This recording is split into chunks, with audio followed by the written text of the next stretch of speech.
And today we have this amazing panelists, Alina Angielczyk from Hapag Lloyd, Managing Director in Area North. Sebastian Sołtys, President of newborn LPP Logistics, so the logistics arm of one of the biggest retail companies in Central Eastern Europe. Andrzej Kozłowski from Rohlig Suus, the board member. And Dominik Landa, who's taking place of Charles Baker, who couldn't attend today, but Dominik is a seasoned executive from the port industry, so I believe he's going to share a broader perspective of different container terminals. So thank you everybody for coming today, and I think we will start from the customer perspective. So the first question is going to be to you, Sebastian. And I wonder, how do you manage your supply chain nowadays in terms of the data and the information that you have in hands, and what are the most critical information that you have, and what you are missing, maybe? Yeah, so I guess that nowadays the information, having the visibility of the information became even more crucial to have that in place. And in our case, we actually went through a certain number of control tower panels and platforms just to understand how to track and trace and the information and how to make the full visibility of that.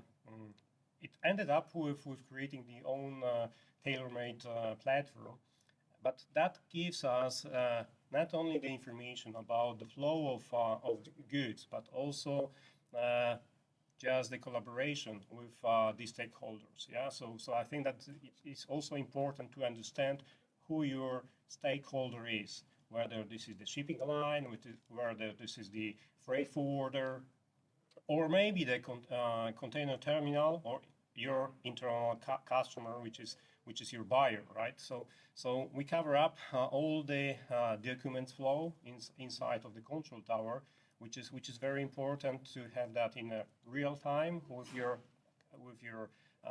vendors and the suppliers in Asia, for instance. But on the other hand, is also the possibility to further develop and to merge and integrate with the shipping lines, for instance, just to make the information, constant information of what's going on with the containers, what's going on with the change of the sailings. That's, I think, which is very important nowadays, especially with the very volatile market. Mm-hmm. So the software that you've built up from scratch is basically covering end-to-end based on the information on the SKU level, or? So this is starting from the PO management. So the order is placed into the control tower, and then actually that's how the way starts from the collaboration with our suppliers, giving the chance also to cover it up with the documents such as invoices, because then those invoices are based on the orders. And also the other documents like the packing list, like even the box labels can be created and printed out of the control tower, right? So it's all the functionalities in one place, one spot, that enables collaboration, and later on it still is the possibility to further grow with, for example, other functionalities, because we ended up right now till the ETA information, mm-hmm. But it might be also developed with some additional exceptions, because I think this is very much important thing, that it is not, the tool is not to have the traceability itself, but to manage by the exceptions. Yeah, so I mean that nowadays when all the people and the staff is much occupied with the tasks, it's not about tracking every single SKU and every single container, but you just keep your attention and focus on the exception. Very good point, especially given the scale that you have. Maybe we'll jump to Andrzej, because you are also representing a group of different customers because of the, let's say, space where the Rohlig Suus is working on. Do you recognize any issues within the visibility in the maritime sector when you compare it to other businesses that you are doing? We are quite diversified, looking at the industries that we are handling the business with. But we can see that, especially nowadays, when the environment is not so stable, practically for all the industries, this full visibility and, as Sebastian mentioned, managing the exceptions is quite crucial. And as we are also managing the full complex supply chain, so we can see how crucial is this visibility at this stage, even of launching the PO to the suppliers, and then having even the information about their delays in the production, or I don't know, problems with the quality of the goods. But then about all these challenges that we are facing now with the ocean freight. Yeah. So quite crucial for us is to have it on this stage, because then it has the serious consequences about the inland logistics, customs clearance, then warehousing, and then the final delivery to the final customers. Yes. So we can see that it was a lot of the hope within the industry on the consolidators, that they were trying to consolidate, let's say, the statuses from different shipping lines and to give it to the industry, to the direct customers.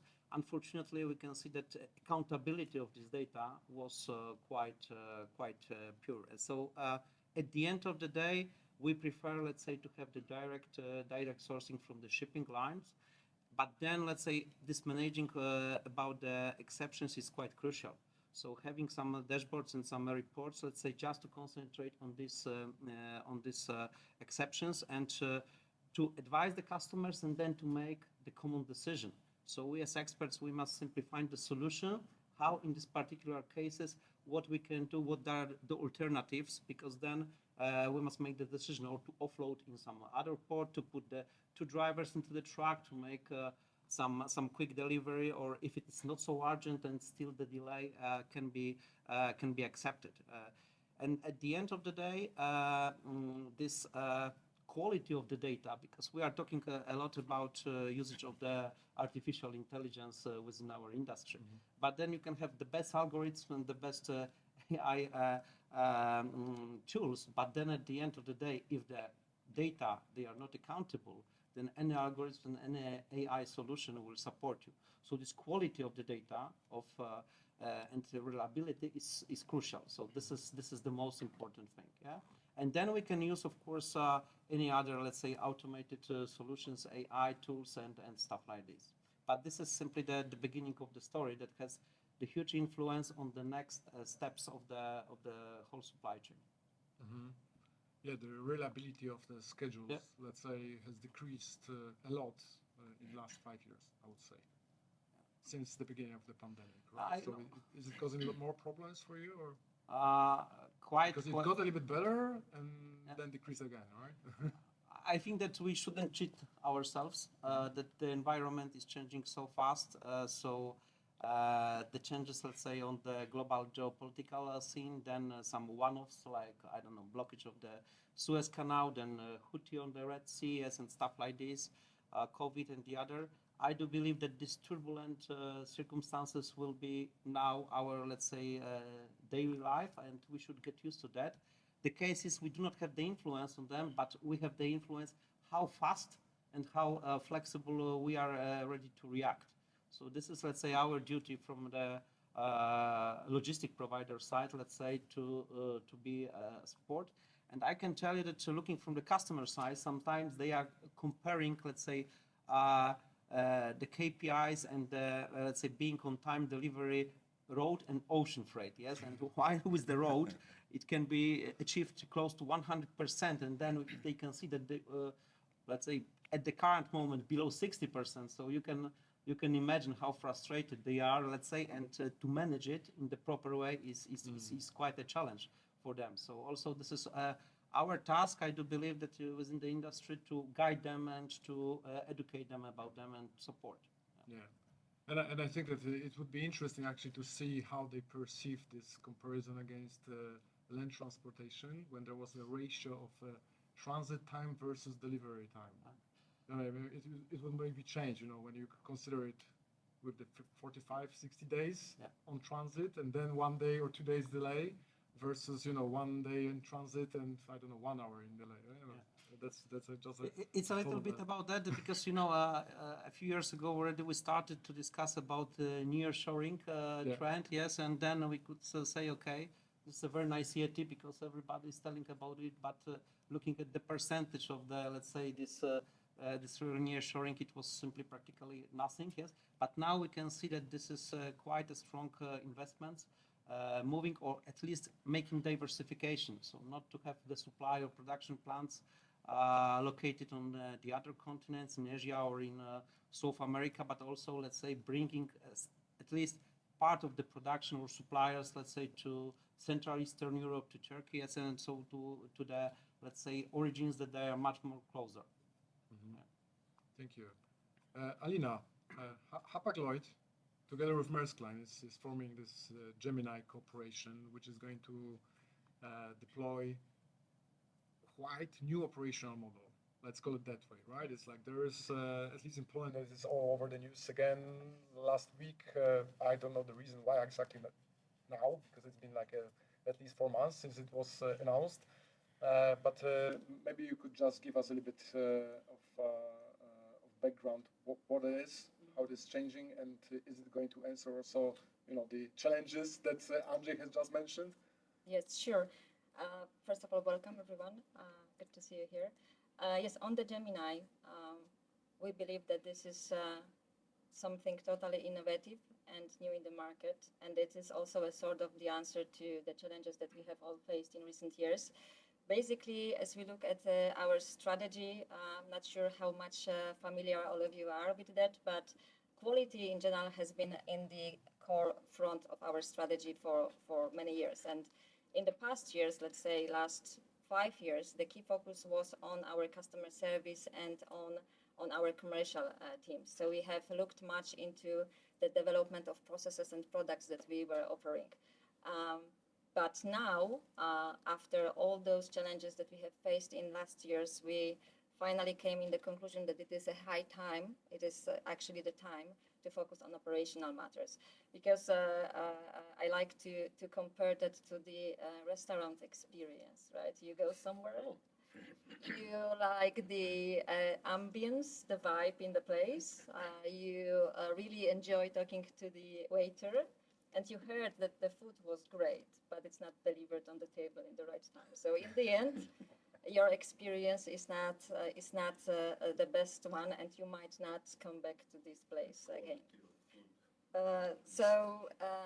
And there are many reasons that affect actually operational quality, and you can use them as an excuse why certain things don't work, and you can actually use them as guidance where to put your focus and how to and where to make the improvement. So we really believe that this new structure will be, first of all, it will be much leaner because we will focus on simplification of our network.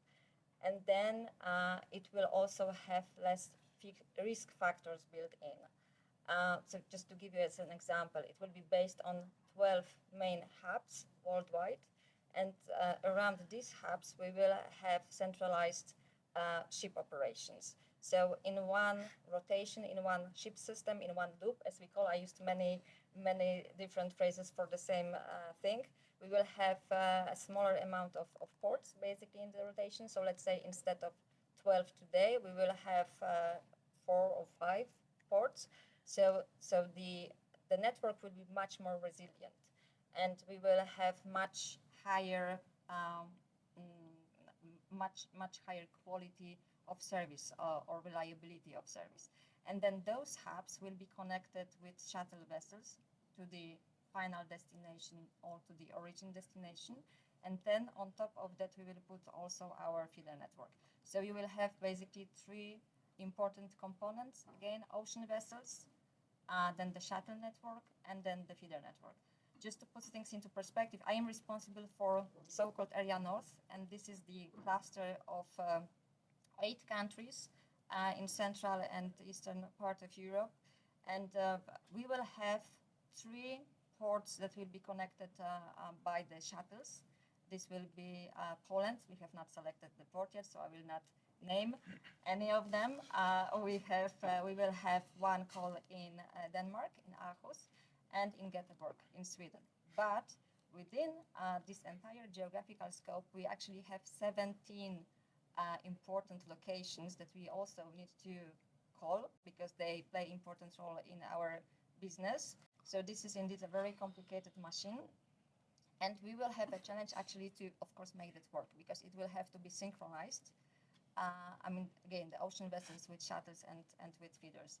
So you said, Sebastian, the other day that actually no one hears anything. It was announced back in January and nothing happens. So I can assure you that a lot of things are happening actually in our company. Of course, it's like I referred to the boiling water in the pot, but under the cover. So this is not seen outside, but of course, we have a lot of work streams currently working on the implementation, and these are on the commercial side and on the operational side.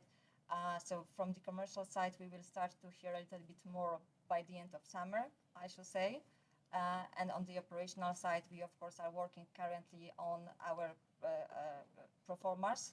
So this is the schedules. We need to put all the puzzles together, very complicated tasks. And then also this feeder network on top and also on the operating processes in our terminals. Because also important thing for that to work, we will have to harmonize processes worldwide. And this harmonization will consider our processes within Hapag Lloyd, but also the processes that we will have with our vendors and also with our customers. So this will also require some sort of discipline because we will need that is a sort of a clockwork for that to work. Huge. Yeah, this is massive. This is huge, but I have to say that this is pretty exciting. So we are looking very much forward to that. Yeah, thanks for that. So I think it's reliability. That was the key word, right? For you, Andrzej, and for you, Sebastian. Yeah, honestly speaking, we are cooperating quite a lot with Hapag Lloyd for many years. So this is our quite accountable long-term partner in business, and we are looking forward to that because I do believe the whole market is looking forward to that. Yes. So yeah, I think there are still a lot of questions in terms of the combination of this new model with the old model, and the direct calls. How it's going to be comparable when it's everything in the market, but it is an exciting indeed time. A clear goal or a clear ambition that we set ourselves is to improve the schedule reliability, and we aim actually to achieve that to be above 90%. So that is a very ambitious target. It's 6, right? But that has deteriorated significantly. So we also aim at having that at the levels that we used to have in the past. Yeah. That's very important. So I can say from the customer perspective, which means a lot to the customer to at least have the reliability of the arrivals. Yeah, because nowadays when the vessels need to go around the Cape of Good Hope, obviously the transit time is longer and longer. However, although it's long, it's still very important to have the reliability of on-time arrival. And one might say, okay, how fashion might be sensitive to transit time, but I can admit that no one would like to buy, for example, the reindeer sweater in January. Yeah, so that's why this is very important to at least know what's going on, and I think that's. Yeah, we're looking forward to hear more about the service when the cover is being opened up to globally or widely. But I think that's one of the things. It might be also very unique and comparing, for instance, to road transportation. So I think that when we get back to to the mode of transportation, to the road transportation back when the milk runner went from door to door and put the glass or the bottle of milk, and right now it's been cut off, right? Because no one is able to deliver to every single apartment the milk. So I think that's what you aim together with in the project of Gemini, to eliminate the number of those steps in between, right? And just to get that delivered to the main ports, and then have the right schedule of the feeders or the shuttles to the other ports. And I'm happy that one of the Polish ports would be also on the map. Looking forward to hear more which one, but nevertheless, obviously both are fine for us. Yeah, definitely. Very good comparison, Sebastian. I wonder, when we get to the point of the parcel lockers in this ecosystem, never mind. Dominik. Yes. A big point which is not covered in the, let's say, public news, and even not that much in the industry news, is what's the space for the ports in this equation of the new model? Because it's you are, as a port, you are squeezed between, let's say, the market demand and the customers when they do expect their cargo, and all of those things that are happening in the world and are disrupting the process of actually getting the vessel with the cargo in the port. So, wonder of your thoughts on this. I mean, with the Gemini, or with the Gemini? Yeah. Okay. What's the difference on that? Well, And is it an opportunity for the container terminals? Because in the public news today, it is in Poland, which Yes. is the port that is officially losing this direct call of Maersk Line to Gdansk as a part of the Gemini. It is a huge topic that is, let's say, bringing the perspective of somebody who's written the article, not necessarily from the container terminal or port perspective. Well, thank you very much for the question. Just to give you a heads up, I've been asked by Sebastian to join here because I had the pleasure of working for DCT Gdansk, now Baltic Hub, for 11 years. Long time. Yes, so that's why I have a pleasure of sitting in front of you, and thank you very much for reaching out. For the ports, it's going to be a very interesting change, because when Maersk Line decided to introduce the A10, it was 2010 actually. We've been together with Tomek in the same company in Maersk Line at that point of time, and it was an exciting time. Poland was always served with the feeder vessels coming from Hamburg, from Rotterdam, from Bremerhaven, and we had our first direct call. Big vessels standing by the quay, and we were like, wow, she's at that time it was actually 400-meter long Emma Maersk. So this was 15,500, and we were all great and very proud that we could be part of it, right? Now, after Maersk, suddenly you had the 2M that also decided to call together with Maersk. Then we had the Ocean Alliance. In between, you had the Alliance. G6, yes. There were few alliances, right, that decided to either introduce or were thinking about introducing. Now the Gemini is something new. So if we stay with the restaurant, we may say that the Italian food and Danish food don't go as well as the German food and Danish food. It looks like it, but being very serious. For ports, now we are having in Gdansk 1, 2, 3 calls a week. So we have the 2M still call, and we have the CMA CGM call from the Far East, and then we have also the Ocean Alliance call. So 3 big vessels coming over. Now, as Sebastian said, there was a big news, Gdansk is losing, and oh my God, what's going to happen? And, and all hell broke loose, But the thing is that actually it doesn't mean that the Polish ports will lose anything in that respect. We don't know if it's going to be Gdansk or Gdynia, but for Polish customers, they're still going to have the bus service, right? Which then means we will have direct calls coming to, let's say, Baltic Hub.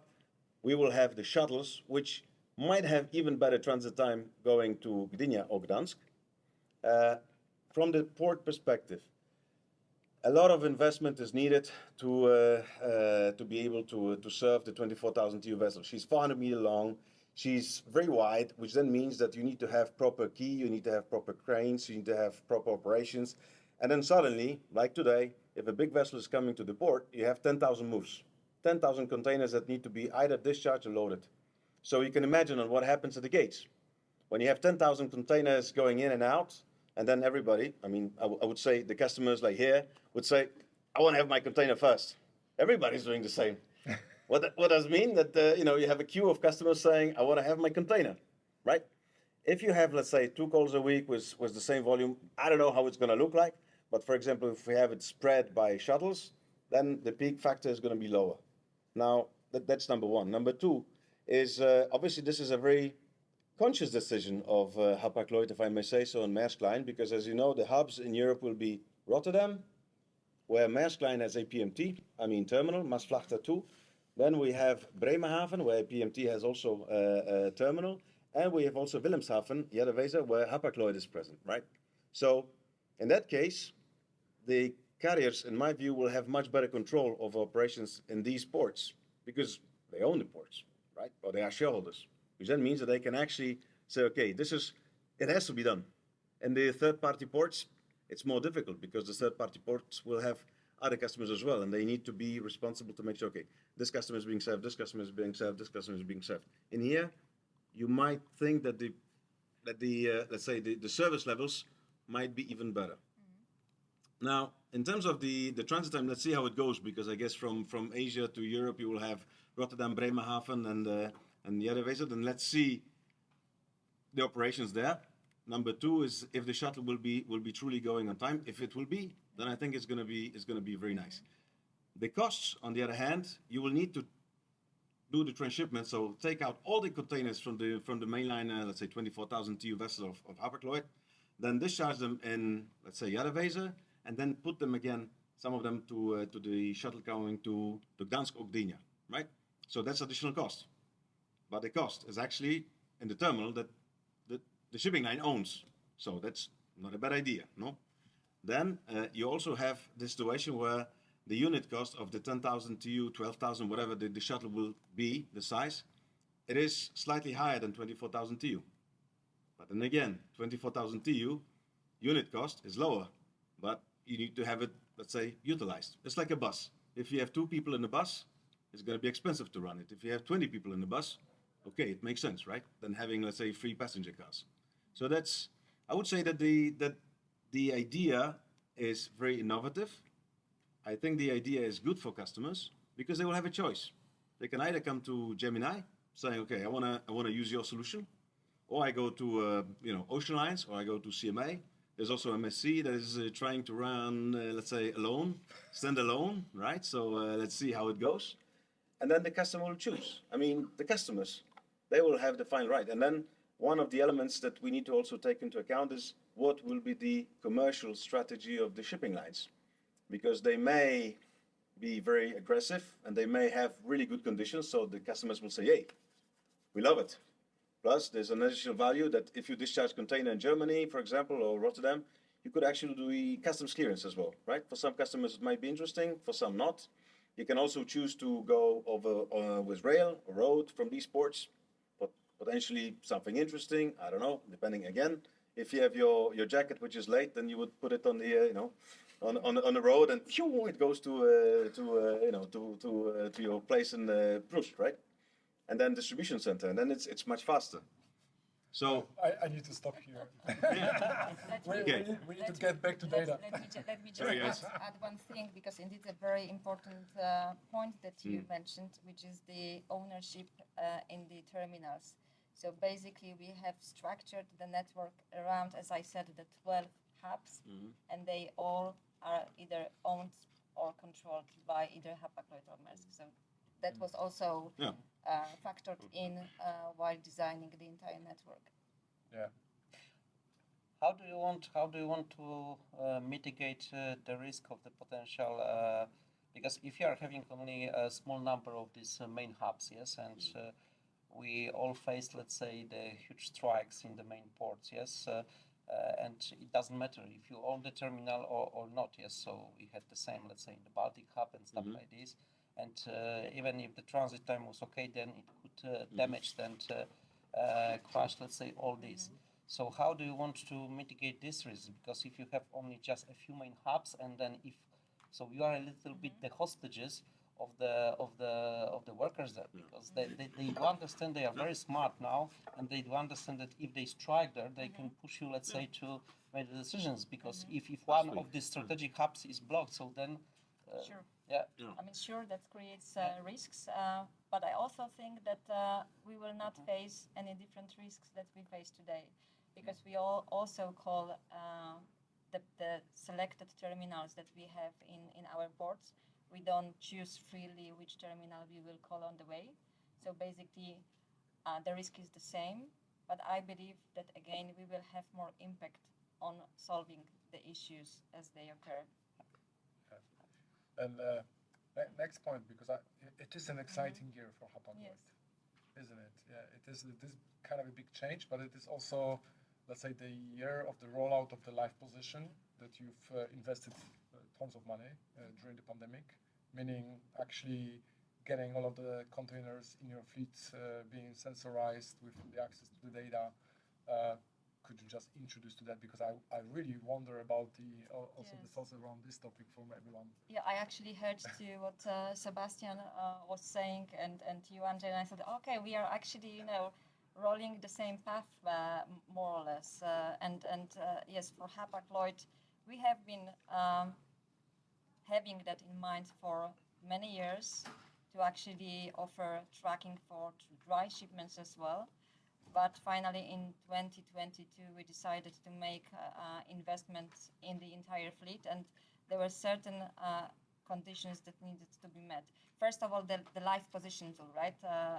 That is a tool that offers live tracking in real time of your container along the entire journey, so to say. Of every container in the fleet. I Almost think every container almost. now, I should Almost say, every, because we okay. have equipped over 1.2 million boxes now, and the entire fleet of 2 million should be equipped, let's say, until the end of this year. Okay, so it's Somewhere, still ongoing. right? Okay. It's still ongoing, but we are finalizing that, and it is, of course, an extremely big task for everyone at all the depots locations worldwide. But coming back to the project, so first of all, there were those three conditions. So we gained experience from tracking of our reefer fleet, because that was a tool that we have introduced a few years back. Then we learned based on this also that there was an increasing demand coming from customers to also have this visibility for their dry containers. There was also simultaneously an interest from within our internal teams. And then the third, also very, I would say, crucial condition is that we have finally found the technology that met our needs, and also that for which the costs could actually be exceeded by the benefits that we can gain. And before launching of this product, we have piloted that with our key segment of customers. We have invited 14 customers around the world, and they have actually assisted us also with developing of that tool, because they have directed us in the direction that they actually desired. So based also on this feedback, we have come to the current status, so to say, but this product will also be further developed in the future. And I would say the key benefits, of course, is this visibility and this real-time transparency on the position of container, and that is across all modes of transport, so not just ship as we had in the past, because we could simply track the position of the ship, but for that we had to know on which vessel the box was loaded. Of course, we knew that as a carrier, but our customers, they really had to have the knowledge which vessel that was exactly to track it. And then we can also trace the container on rail and then on the track. So this service is also accessible 24/7, naturally. so everyone can use it based on their needs and within working hours, outside working hours. I shall not say that, but we have mobile application also, so you don't actually need to sit in front of your PC to check that. And I think that the main benefit is this control over your supply chain, and that you actually can have also real-time impact how you want to plan it if something goes wrong. You mentioned both those exception cases, right? So I think that for those cases, this will play the most significant role. Andrzej, what do you think? I do believe that this is an excellent solution because I mentioned all these consolidators. They were trying, let's say, to gather the statuses from different shipping lines, but at the end of the day, it has occurred that they were using some magic algorithms and they were trying to calculate, let's say, the ETA and stuff like this.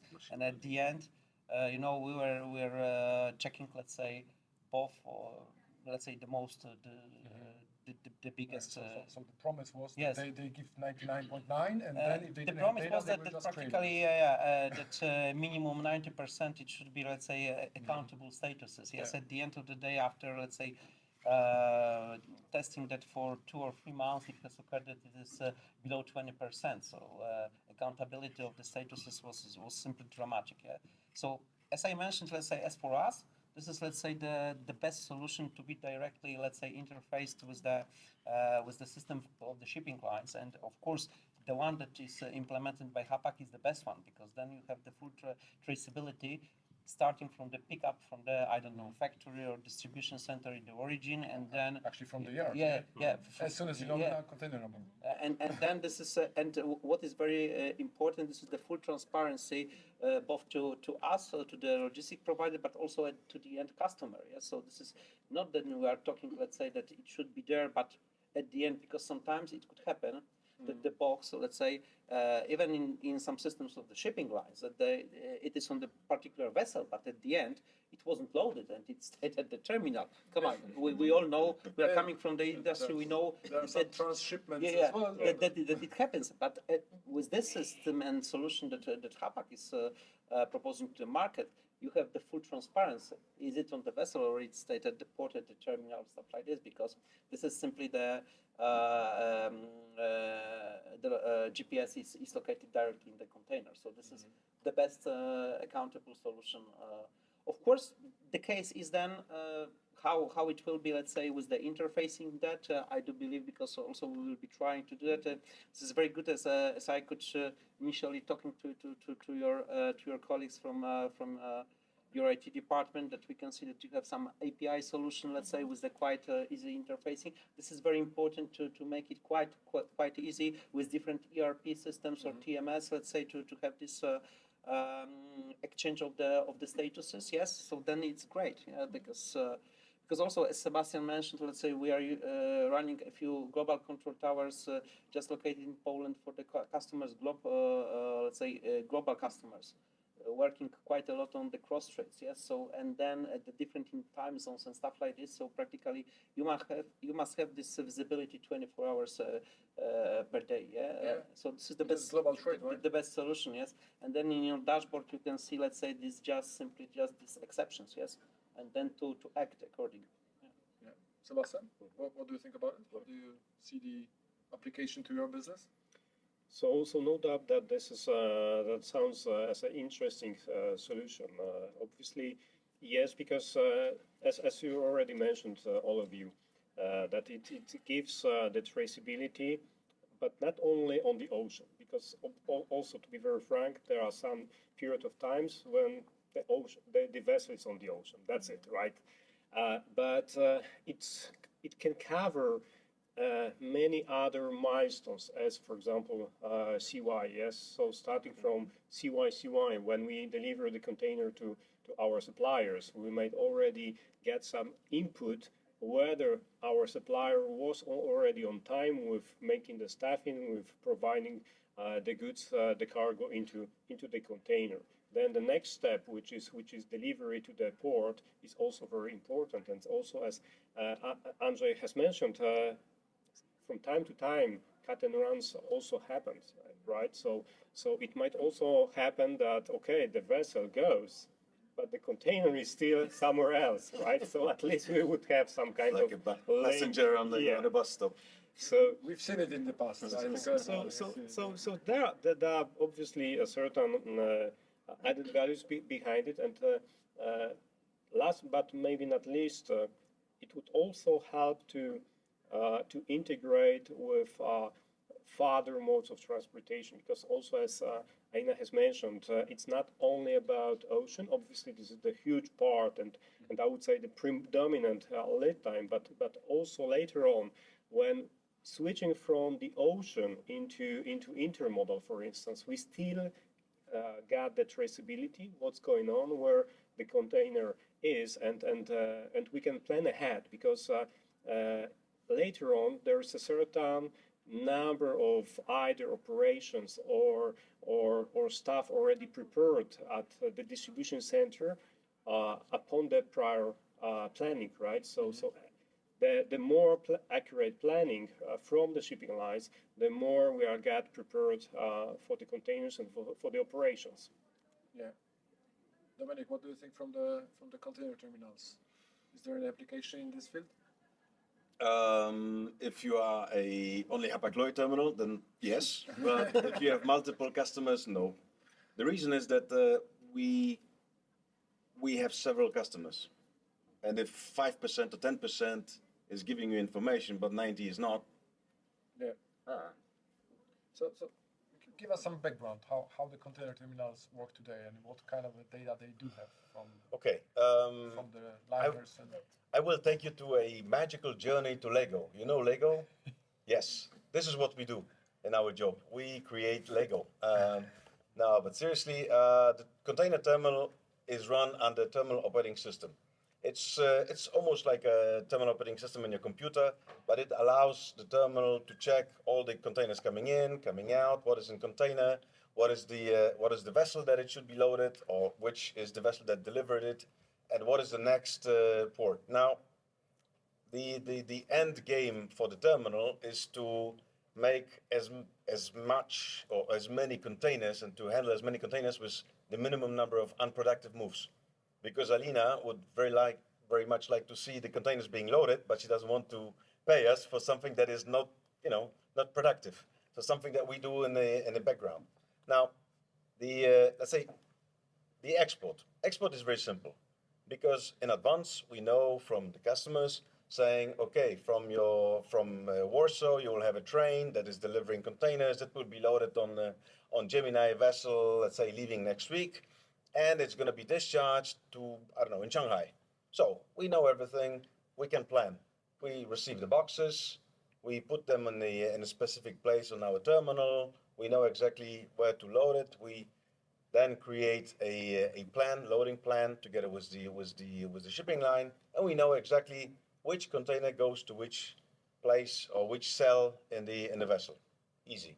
Unproductive moves, let's say 2 out of 100 containers. So we move 100 containers and we have 2 unproductive moves. Super. Now, import is kind of difficult, because you receive a vessel, she comes, she has 5,000-6,000 containers to be discharged. We receive information from the shipping line saying, dear terminal, hey, so you need to do it fast. Yeah, you need to discharge it. You need to put as many resources as you can. Take out all the stuff, load the stuff, and off we go, because the ship is expensive. Fully right. Now, import, we receive information saying, okay, that's a container number, contains this, please put it on the yard. You have 5,000 containers that you put on the yard, and if you don't have the next mode of transport, so rail or road, and rail, when does it leave, or road, when does it leave, you have a huge mountain of containers, and then someone is coming in and say, that's my container. At the bottom. It's customs cleared. Yes, it's in the bottom. Can you please pick it up? Because I have a truck that is waiting, and I need to pay the truck driver. So the terminal is doing, okay, yeah, sure. We need to take it out. The problem is, the least problem is when you have low utilization. So If you have, let's say, 20 to 40% utilization of your capacity, then you have, let's say, 2 containers, one on top of the other. Easy peasy, because you take the top one, you take the bottom one, load it on the truck, off the container goes. Thank you. Easy.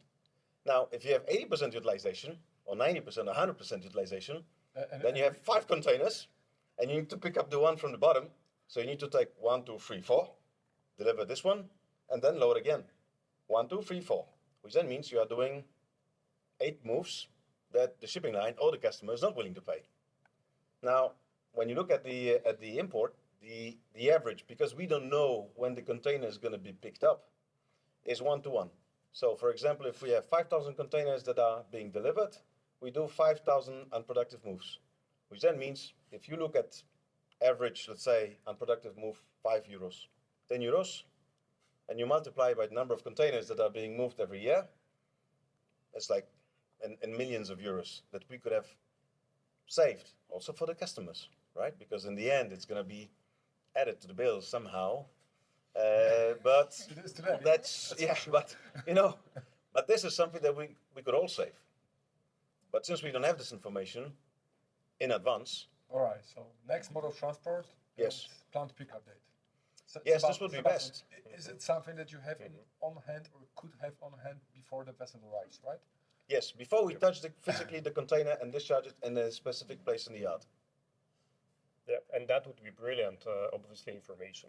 And as we speak about the traceability, the visibility, and monitoring of the containers, I get a feeling that it would be obviously chapeau for Hapag Lloyd, what Hapag Lloyd is doing, but I got also a feeling that it would be great if there would be like a kind of standardization or compatibility among the shipping lines and also including the container terminals.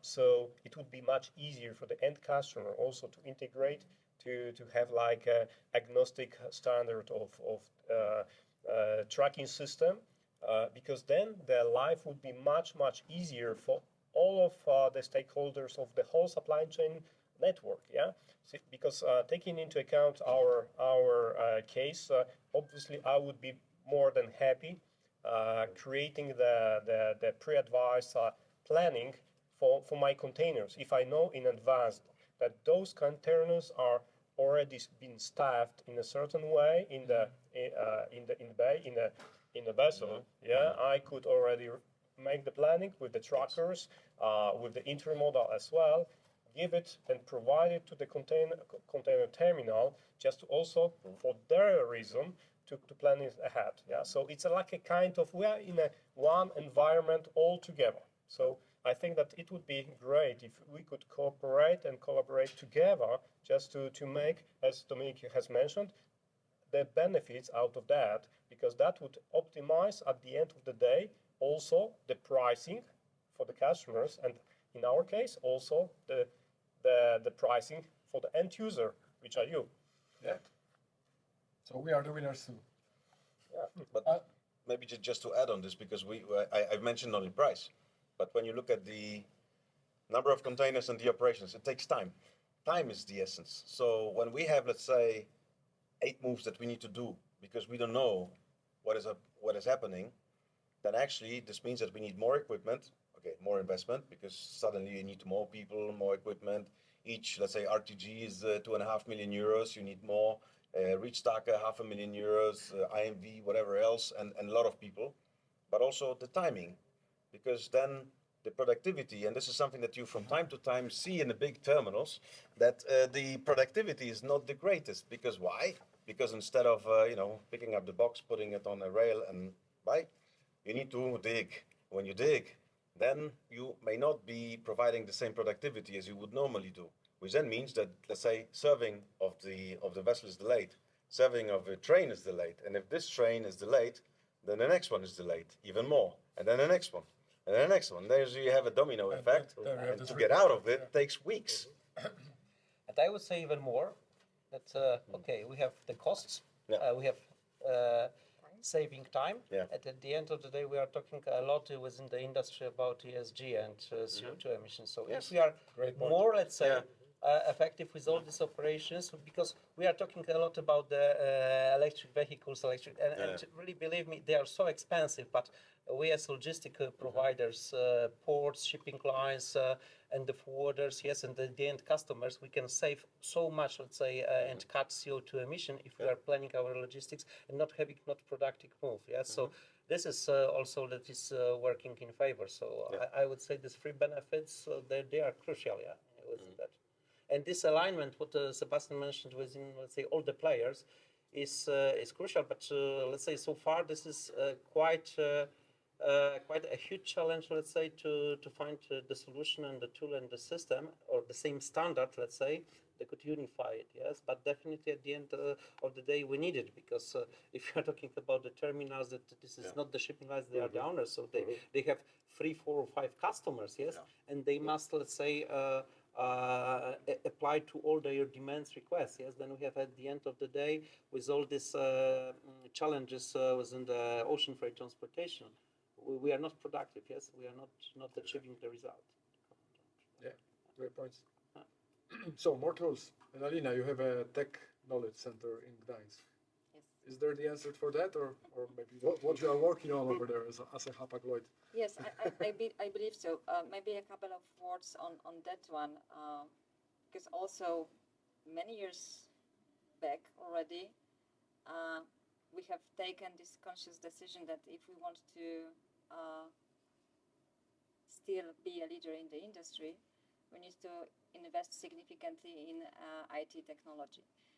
And that was a trigger for us to actually build our own IT organization within Hapag Lloyd. And I'm very happy to say that the first knowledge center, because you have plenty of various centers within shipping lines, you have service centers, you have knowledge centers, and then and quality center, and then we have the knowledge center. So the knowledge center is mainly about the IT technology. And overall worldwide, we currently have 3 IT centers. I will call them that way, just for simplification. The first one has been established in Gdańsk, then we have Hamburg, and then we also have one in India, just very newly established. So overall, we have over 1,000 employees that are working on development within the IT sector. That is a very broad segment. I'm not an expert there, to be honest. My specialty is different. But we have like web designers, of course. So this is the team that works, first of all, also, to the customers, to our B2B business, but also internally. So we have web designers, we have all different online product designers, and also the engineers that thereafter need to maintain those tools. Then we have also specialists working on the AI and robotics and automation. So this is a very broad scope. Yes, here in Gdańsk, we will continue actually to expand that one. I think it's also important to mention that still this year we plan to hire additional 100 employees within the IT field, and next year the next 50. So this is also a big expansion, and we need all the possible talents actually to attract our company also. And yes, looking at tools like Live Position, this is also designed with the purpose to develop further. So what you have mentioned, and this API connectivity, or this ETA indicatives, or what else? I mean, you name it. We will basically need you. We will need our customers to assist us also and guide us how we should further develop that. Yeah. Because it would be great, because when we are discussing about this live position, because one, this is, let's say, having the live position, but then if to have it, let's say, connected and having also the ETA, yes? So not because at the current moment with the live position we can have only, let's say, the position of the container, yes? But then, let's say, based on some, I don't know, algorithms, calculations, also to have the ETA in those API, and then, let's say, automatically uploaded to the operational systems. I don't know, in the warehouses, in the transport management systems, it would be the great advantage. And of course, based on the exceptions management. Yeah, sure. So, thank you. That's it for today. Thank you very much. I hope you all enjoyed the conversation. I think it was one of the greatest that I had a pleasure to moderate. A lot of very valuable insights. So, thank you very much for everyone. Thank you.